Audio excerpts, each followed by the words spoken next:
কালীঘাট থেকে টালিগঞ্জ যাওয়ার পথে সিগন্যালে দাঁড়িয়ে থাকা গাড়ির উপর ভেঙে পড়ল গাছ। অল্পের জন্য রক্ষা পেলেন 8 জন যাত্রী।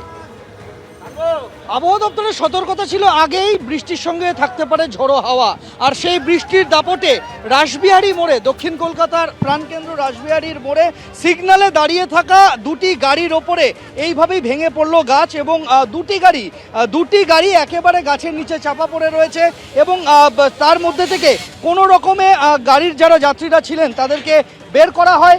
একটি গাড়ি একেবারে ভাঙাচোরা অবস্থায়, গাড়িটিকে কোনো রকমে এখান থেকে উদ্ধার করা হয়েছে, আর অন্যদিকে আরেকটি গাড়ি এই মুহূর্তে একেবারে গাছের নিচে চাপা পড়ে রয়েছে।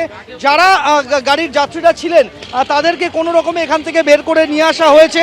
আরেকটি যে গাড়ি ছিল সেই গাড়ির যে চালক ছিলেন, যে আরোহী ছিলেন, তাদেরকে কোনো রকমে বের করা হয়েছে। এই মুহূর্তে বড়সড় দুর্ঘটনার হাত থেকে কার্যত রক্ষা পেলেন বলা যেতে পারে দুটি গাড়ির যারা যাত্রী ছিলেন। আমরা দেখতে পাচ্ছি যে এই মুহূর্তে কাটার নিয়ে আসা হয়েছে, কাটার নিয়ে এসে এই গাছটিকে সরিয়ে গাড়িগুলিকে বের করার কাজ শুরু হয়েছে।